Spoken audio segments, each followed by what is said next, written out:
নমস্কার। আমার একটা জিনিস কিছুদিন ধরেই আপনাদের সঙ্গে আলোচনায় আসতে ইচ্ছে করছে, সেটা হলো বামপন্থী মানসিকতা বা নীতি আর সংখ্যালঘু ইসলামিক নীতি। একটা যদি উত্তর মেরু হয় আর একটা তাহলে দক্ষিণ মেরু, একটা একটার সঙ্গে মেলে না।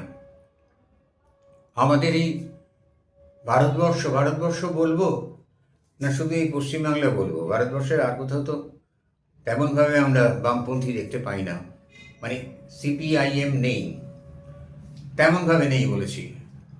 আর দু একটা যা আছে তারা কি নগণ্য। এই সিপিআইএমের যে মূল নীতি সেটা হচ্ছে ধর্মনিরপেক্ষতা এবং নিরীশ্বরবাদ।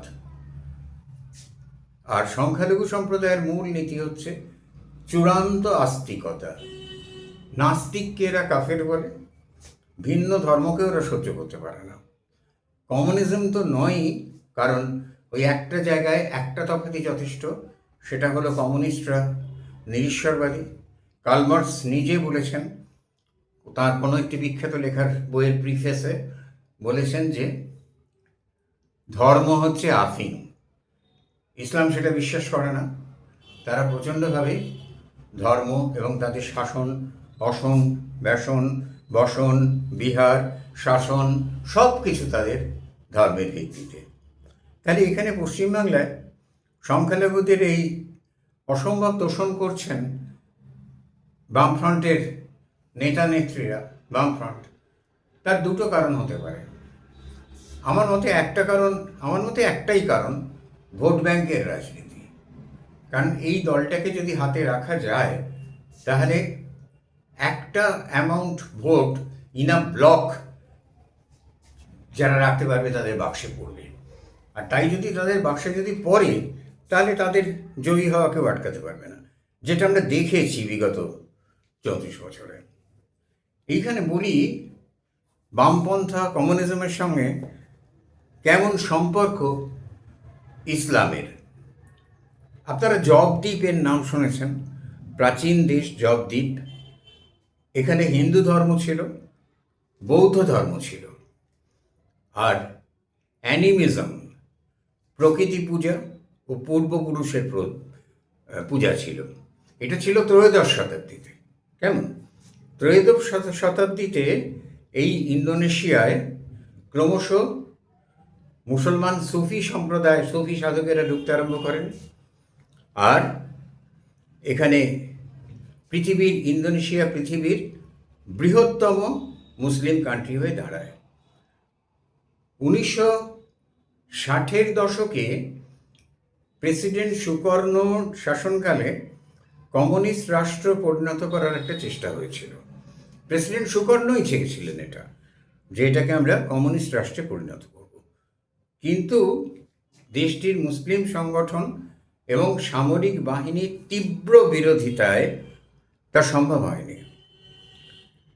সুকর্ণ আপন কর্তৃত্ব ও সমাজতন্ত্র প্রতিষ্ঠার জন্য নাসকম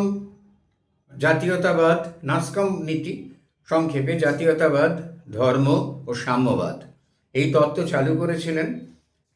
কমিউনিস্ট পার্টি পিকেআই সুকর্ণর পৃষ্ঠপোষকতায় প্রবল ক্ষমতা লাভ করে এবং ইন্দোনেশিয়ার সাধারণ মানুষদের ওপরে প্রচণ্ডভাবে প্রভাব বিস্তার করে, অনেকের ওপরে কমিউনিস্টদের প্রভাব। কিন্তু এইটা মুসলিম ধর্মাবলম্বী মানুষেরা ভালো চোখে দেখল না। দেখুন, পশ্চিমবাংলায় মুসলিমদের নিয়ে অস্থির হয়ে যাচ্ছেন বামফ্রন্টের বাবু বিবিরা, যে মুসলিম বাঁচাতে হবে, পাকিস্তান আমার ভাই, কিসের ভারত, মুসলিম আগে তারপরে সব কিছু। এবার মুসলিমদের দৃষ্টিভঙ্গিটা দেখুন মার্কসীয় তত্ত্বের ধ্বজাধারীদের দিকে। ওখানে দুটো দল রয়েছে, একটা নাহদিয়াতুল উলামা আর আরেকটা হচ্ছে মোহাম্মদী আহো। এই দুটো দলই প্রবল আন্দোলন গড়ে তুলল ইন্দোনেশিয়ায়, কমিউনিস্ট বিরোধী আন্দোলন। ওটা কমিউনিস্ট আমরা রাখবো না। 1 অক্টোবর 1965 সালে সেপ্টেম্বরে মুভমেন্ট নামে একটি সেপ্টেম্বর মুভমেন্ট নামে একটি মুভমেন্ট হয়, আন্দোলন হয়, তাতে কয়েকজন শীর্ষ সেনাকর্তা নিহত হন। এই সেনাকর্তারা নিহত হতেই খেপে যায় একদম মুসলিম বিশ্ব, মানে ইন্দোনেশিয়ার মুসলিম কমিউনিটি।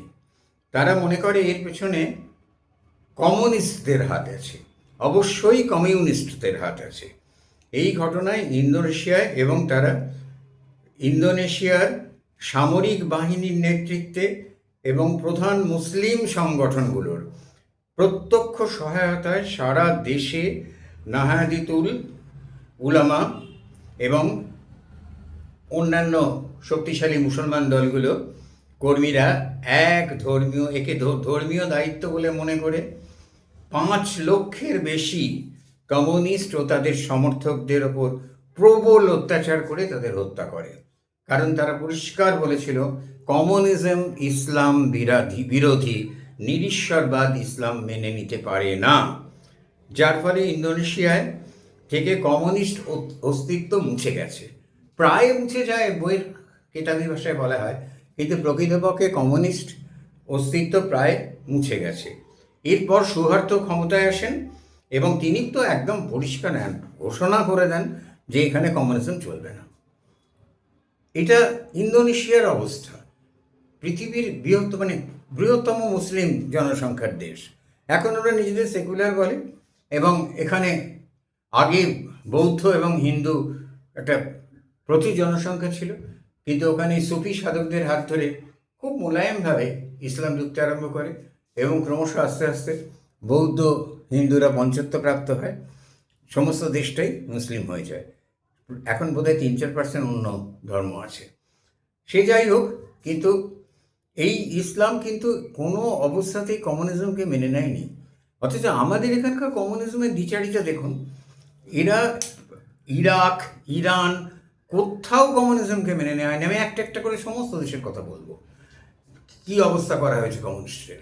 এইখানে এই দ্বিচারিতাটা দেখুন, এরা কার্ল মার্কসের যে দর্শন তাকে অবমাননা করছেন, সেটা মানছেন না। কারণ কার্ল মার্কস বলেছিলেন ধর্ম আফিং, এরা প্রত্যক্ষ ধর্ম মানছে না, কিন্তু ধর্ম নিরপেক্ষতা বলে একটা বিশেষ ধর্মের লোককে সেটা দিচ্ছে। তার মানে এরা ধর্ম ভীষণভাবে অটোমেটিক্যালি ধর্ম এনে নিচ্ছে। এটা ধর্ম নিরপেক্ষতা বলে। আবার এদেরই মধ্যে যারা শাসন দলের মধ্যে আছে, তাদের একদল হিন্দুদের নিষিদ্ধ আহার করে, আরেক দল কিন্তু ইসলামের নিষিদ্ধ আহার ছুঁয়ে দেখে না। তাহলে এখানে তারা ধর্ম মানছে। তাহলে কার্ল মার্কসের যে ধর্ম আফিন, সেই ব্যাপারটা কিন্তু এরা মানছে না। দ্বিতীয়ত এরা ইসলামের কে ভুল বোঝাচ্ছে, কেননা এরা ইসলামকে একটা আন্দোলন করে সমস্ত অনৈতিক ব্যাপারে সাপোর্ট করে এরা ইসলামকে, যে মাদ্রাসা যেখানে একটা স্ট্যান্ডার্ড পড়াশুনো তৈরি করতে চাইছে ভারত সরকার, না তা হবে না। ওরা যা চায় ওরা ওদের মধ্যে থাকবে, ওরা 3টে বিয়ে করুক 4টে বিয়ে করুক, ওরা অন্ধকারে থাক। আসল কথা ওদের অন্ধকারে যত রাখা যায়। পূর্ববর্তী প্রশাসকরাও তাই ভেবেছিলেন, তার আগের প্রশাসকরাও তাই ভেবেছিলেন। ওরা যতটা অন্ধকারে থাকে ততটা আমাদের ভোট ব্যাংক পুষ্ট হয়। ওরা যদি বুঝতে শেখে মুশকিল, হিন্দুদের নিয়ে এই ব্যাপারটা করা যাবে না, তাহলে মুসলমানকে আমরা সর্বতোভাবে সমর্থন দেব।